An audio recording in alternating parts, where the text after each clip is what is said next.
In what was supposed to be a highlight of her Colombian visit, Meghan Markle's speech on female empowerment turned into a theatrical disaster, marred by an unexpected heckler and an awkward display of linguistic insecurity. At the Afro Women and Power conference held in Cali, Colombia, Meghan Markle took to the stage with the ever-present Prince Harry by her side. The event, hosted at the Enrique Buenaventura Municipal Theater, was designed to celebrate women's contributions and challenges in the Afro-Colombian community. Meghan, ever eager to showcase her linguistic skills, addressed the crowd in both English and Spanish, aiming to charm her audience with her ability to speak in the local language. Unfortunately, her attempt fell flat. Meghan began her speech with a somewhat stilted Spanish introduction, apologising for a less than perfect grammar. "I'd like to begin in Spanish because we're in your country," she announced, her accent clearly more European than Latin American. "Sorry if my Spanish isn't perfect because I learnt 20 years ago in Argentina, but I'm trying because here I can feel this community and this feeling, which is the best in the world." However, her Spanish skills were as shaky as a grasp of the cultural nuances. The result was a cringe-worthy performance that drew more attention to her linguistic shortcomings than to her actual message. As Meghan stumbled through her Spanish, the event took an even more dramatic turn. During Vice President Francia Marquez's speech, a member of the audience decided to spice things up with an unexpected heckle.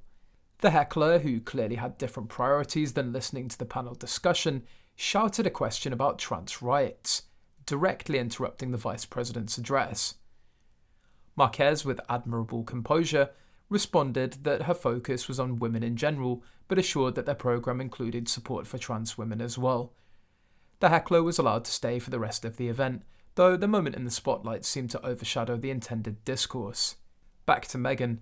The former actress found herself in the hot seat, albeit for different reasons.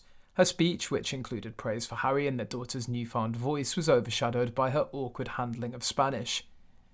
Despite her efforts to show solidarity with the local culture, her accent and grammar were more reminiscent of a soap opera star playing at being bilingual rather than someone genuinely engaging with the audience. Critics were quick to point out the disconnect between Meghan's rehearsed Spanish and her actual fluency. Her attempt to explain her language skills as a result of learning in Argentina was seen as a feeble excuse, considering her pronounced Spanish accent sounded more Iberian than Latin American. The discrepancy between her learnt Spanish and her actual performance only added to the growing list of her public relations missteps. Adding to the spectacle, Meghan's usual narrative of female empowerment seemed at odds with her reported behaviour behind the scenes. Known for a controversial management style which includes NDAs for former staff, Meghan's public advocacy for speaking out felt hollow to many. The dissonance between her stage presence and reported backstage behaviour only fueled the criticism. The event, initially billed as a celebration of women's achievements and challenges, devolved into a farce of missteps and uncomfortable moments. From the heckling incident to Meghan's lacklustre Spanish performance, it was clear that the Sussexes' attempt to boost their public image in Colombia had hit a major snag.